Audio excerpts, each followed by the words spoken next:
Hello class, welcome back बच्चों। तो प्यारे बच्चों, स्टार्ट कर रहे हैं नया लेक्चर। बाबू एक आखिरी कंसेप्ट डिस्कस करना है इशू ऑफ डिवेंचर से रिलेटेड और चैप्टर खत्म। पहले बताओ बेटा, कल के किसी भी क्वेश्चन में कोई प्रॉब्लम आई हो? ठीक है जी, पढ़ाते हैं बात को आगे।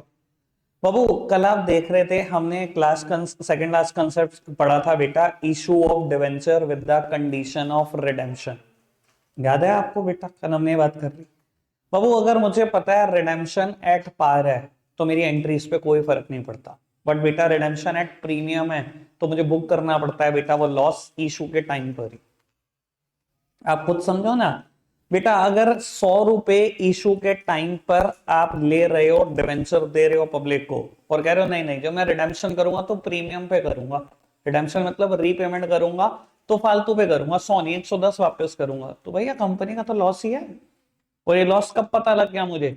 डिबेंचर इशू करते ही पता लग गया। क्योंकि रिडेम्पशन की जितनी भी कंडीशन होती हैं वो at the time of issue he decide हो जाती हैं। तो बेटा इशू के टाइम पर ही मुझे वो लॉस बुक करना पड़ता है। कल आप कर भी रहे थे मेरे साथ साथ। ठीक है जी।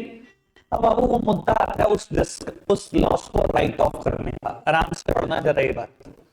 कहता है डिस्काउंट और loss on issue of debenture. Sir याद है ये ना बेटा? ऐसा हो सकता है ना, मैंने शेयर डिवेंचर इशू किया और डिस्काउंट, वो तो मेरे कोर्स में है ना। शेयर नहीं थे डिस्काउंट पे इशू करने, डिवेंचर तो थे ना बेटा। अगर मैंने डिवेंचर इशू किया डिस्काउंट पे या loss on issue of debenture, अगर बेटा रिडेम्पशन प्रीमियम पर होगा तो हम यही टर्म कहते थे ना, loss on issue of debenture. इन दोनों में से कोई भी लॉस हो, कहता है are to be written off first from the security premium if it is exist and then from the SPL in the year in which they occur. कहता है ये लॉस हो डिस्काउंट हो, कहता है राइट ऑफ कर देना पहले सिक्योरिटी प्रीमियम से, अगर सिक्योरिटी प्रीमियम है तो, अगर नहीं है तो एसपीएल से तो करना ही है। जिस साल उसी साल सारा राइट ऑफ कर देना, खत्म कर देना। आपको बता देता हूं जो पुरानी बुक है जिनके पास, वहां सीक्वेंस ये होता था, पहले सिक्योरिटी प्रीमियम से, फिर कैपिटल रिजर्व से, और फिर एसपीएल से। आज तक आपकी बुक में वही हो रखा होगा। मेरी पुरानी वीडियो सुनोगे तो उसमें भी वही हो रखा होगा। ठीक है जी बाबू, पता लगी कि आपको राइट ऑफ करना है, और राइट ऑफ करने की क्या एंट्री होती है मन की देखने की जरूरत नहीं, वो हम अभी कर लेते हैं। ठीक है जी, करते हैं इलस्ट्रेशन नंबर 28 से लेकर 33 तक सेम कंसेप्ट है। ठीक है जी, एक क्वेश्चन मैं करूंगा, 5 आपके लिए, खत्म। कल बेटा आएंगे नई बुक शुरू कर देंगे। ठीक है जी। तो वो जो बच्चे लेट आए हैं उनके लिए एक इन्फॉर्मेशन, कल आएंगे नई बुक शुरू होगी। संडे की भी छुट्टी है, मंडे की भी छुट्टी है, मंडे 22 जनवरी, तो सारे एजुकेशन इंस्टीट्यूट बंद रहेंगे, तो इस चक्कर में छुट्टी ही रहेगी। दिवाली मनाओ आप दोबारा से। ठीक है जी। और आपको एक काम और करना है, 23 को आओगे एडमिशन, और रिटायरमेंट में चॉइस आएगी, टेस्ट देना है। ठीक है जी, अच्छे से पढ़कर आना। ठीक है, 4 क्वेश्चन आएंगे बड़े। अनिकेत का चेहरा देखो बेटा, और सारे काम छोड़ दो। यार हैं भाई साहब, मैं गिर जाता भी यहाँ जैसे इसने मुंह बनाया।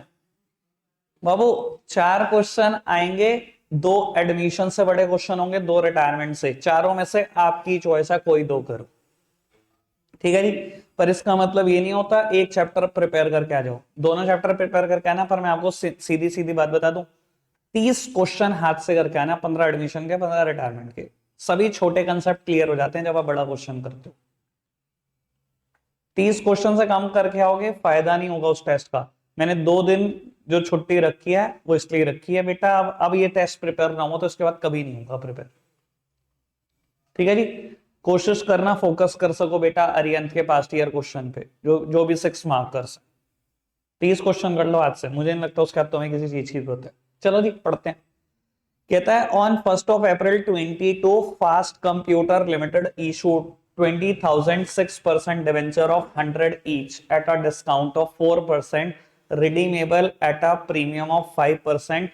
After 3 years the amount was payable as follow. Application पे 50 है, बैलेंस ऑन द अलॉटमेंट। ठीक है जी, कोई दिक्कत कोई परेशानी नहीं है। बाबू कहता है fast computers has a balance of 50,000 in security premium, 1 lakh in capital reserve, और बेटा बाकी उसके पास 75,000 रुपए का प्रॉफिट भी है। जर्नल एंट्री करनी है। बेटा देखो, आज तक बुक से क्वेश्चन नहीं हटा। कैपिटल रिजर्व आज भी दे दिया इसने, पर कैपिटल रिजर्व का हम यूज कर सकते हैं? कोई नहीं कर सकते। ठीक है ना जी। अब वो एक चीज और समझ लो, कल जब हम कर रहे थे ना question issue of debenture with the condition of redemption, सारे क्वेश्चन लमसम क्या है। अब पहली बार वो क्वेश्चन आ गया जिसमें बेटा रिडेम्पशन पे प्रीमियम भी है, पर वो क्वेश्चन किसकी चीज का है बेटा, इंस्टॉलमेंट का क्वेश्चन। अच्छा डिस्काउंट की परसेंटेज कितनी है, 4 है। कितने का डिबेंचर मेरा, 100 का, यानी कि डिस्काउंट कितने की है, 4 रुपए की है। अच्छा जी, लो पुत्र करते हैं, मेरी तरफ देखना सामने। तो वो टेबल बनाने में सब मास्टर हो ही चुके होंगे मेरे हिसाब से। 50 रुपए एप्लीकेशन पे है और बेटा अलॉटमेंट पे ही बैलेंस है। कुछ ना कहो तो प्रीमियम हो चाहे डिस्काउंट हो, हमेशा किस पे होती है बेटा, अलॉटमेंट पे ही होती है। 20,000 डिवेंचर आपने इशू करे हैं 6% वाले, ठीक है बाबू। कल तक हम एक ही एंट्री कर रहे थे, ठीक है ना, मतलब लमसम की एंट्री कर रहे थे। तो बेटा bank to debenture application allotment, debenture application allotment to debenture, यही तो 2 एंट्री करते हैं बेटा। और बाबू अगर कभी रिडेम्पशन पे प्रीमियम हो तो हमेशा सेकंड एंट्री में एडजस्ट करते हैं। अब काम की बात चेंज क्या हो जाता है बेटा, चेंज ये हो जाता है जब भी बेटा इंस्टॉलमेंट का क्वेश्चन है, हमेशा अलॉटमेंट की पैसे मांगने वाली एंट्री में ही रिडेम्पशन को एडजस्ट करते हैं, बस। बाकी कुछ भी नहीं, बाकी सब कुछ एज इट इज मैं कर ही रहा हूं अभी आपके सामने। बेटा 10 लाख रुपए एप्लीकेशन मनी आई होगी, 10 लाख के डिबेंचर दिए होंगे। बेटा फेस वैल्यू डिबेंचर की 10 लाख है, पर आपने बेटा 80,000 की डिस्काउंट दे दी, यानी कि 9,20,000 रुपए आपके पास आए होंगे। एक बार रिडेम्पशन का रेट देख लो प्रीमियम का, 5%, ठीक है जी। आओ जी करते हैं सॉल्व। बेटा पहली एंट्री कराओ, कोई दिक्कत होगी नहीं वैसे तो। Bank account debit to 6% debenture application account 10 lakh. दूसरी एंट्री सेम, भाई किसी दिन तो मुहूर्त निकाल लो ना, टाइम से आ जाओ।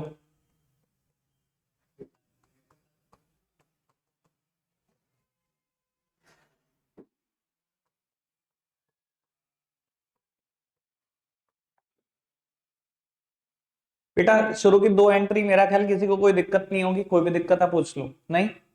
अब बेटा जो बच्चे कल एब्सेंट थे वो आराम से सुन लेना, जब रिडेम्पशन आता है तो क्या करते हैं हम बेटा। बाबू किस एंट्री में चेंज होगा, इस एंट्री में चेंज होगा। जितना टेबल लिखी हुई है उतना तो काम पहले कर ही दो, ठीक है। समझो क्वेश्चन में रिडेम्पशन की कोई बात नहीं है, जितना हम नॉर्मली करते हैं उतना तो करो। बेटा 6% debenture allotment account debit, discount on issue of debenture account debit,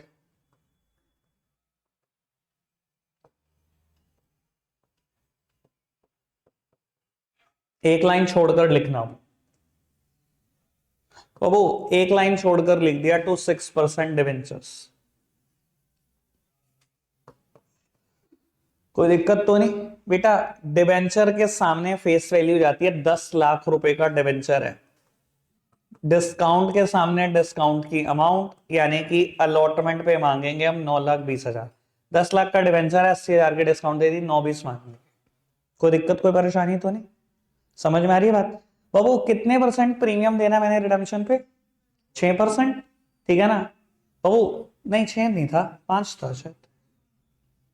बाबू कितना प्रीमियम देना रिडेम्पशन में मैंने, 5%। मेरा डिबेंचर कितने का, 100 का, मतलब 5 रुपए देने हैं रिडेम्पशन पे प्रीमियम के। कोई दिक्कत कोई परेशानी तो नहीं बेटा। जब रिडेम्पशन में प्रीमियम देना होता है तो क्या फर्क पड़ जाता है, अब ये समझ लो बेटा। चाहे रिडेम्पशन 3 साल के बाद होनी है, सबसे पहले मैं एक लाइबिलिटी बुक कर देता हूं जिसका नाम है premium on redemption of debenture. ऐसे मत लिख के आना शॉर्टकट पे, पूरा लिखना premium on redemption of debenture, कि जब भी डिबेंचर रिडीम होंगे मुझे प्रीमियम देना है, मेरा तो नुकसान है, ठीक है ना। कितना दे रहा हूं प्रीमियम, 5 रुपए का 20,000 डिबेंचर है, मतलब कितने रुपए, 1 लाख रुपए। बाबू 1 लाख रुपए की मैंने लाइबिलिटी बना दी, कोई दिक्कत कोई परेशानी तो नहीं। और जितनी भी लाइबिलिटी बनाई सब लॉस ही तो है मेरा, loss on issue of debenture account debit. एक बात और, मैंने कल भी बताया था बेटा, बहुत सारे बच्चे जल्दबाजी में लिखाते हैं loss on redemption of debenture. नहीं बेटा, मुझे इशू के टाइम पर ही पता लग गया कि मुझे रिडेम्पशन में लॉस होगा, इसलिए नाम हमेशा ही क्या आता है, loss on issue of debenture account debit. जितना पीओ आरओडी में अमाउंट जाएगी उतनी ही आ जाएगी, जितनी लाइबिलिटी बनाओगे उतना ही लॉस है।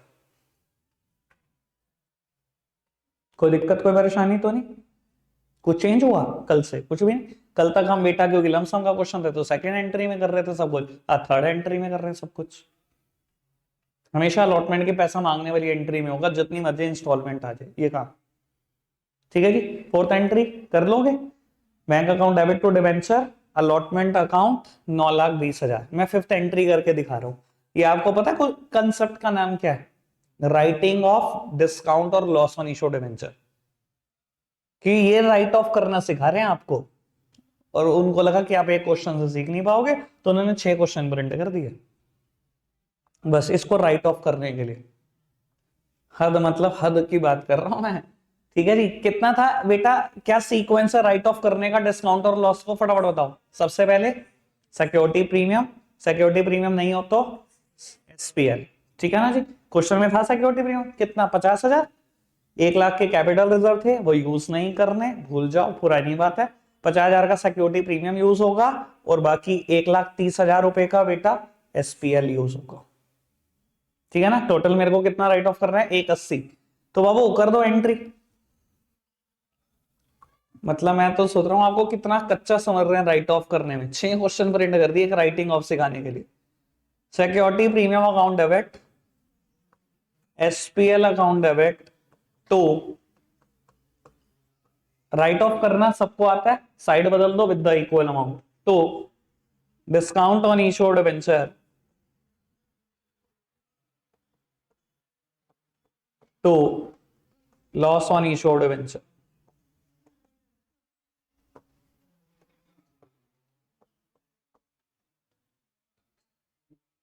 वो 80,000 रुपए की डिस्काउंट है, 1 लाख का लॉस है, 50,000 का एसपीआर, 1,30 का एसपीआर। ठीक है जी। तो बचे हुए 5 क्वेश्चन में एक एक करके स्क्रीन पर ला रहा हूं। स्टार्ट हो जाओ बेटा, करने हैं आपने ही है, यही करने हैं, कोई होमवर्क नहीं है। रखते आज के लिए इतना ही है। Bye bye.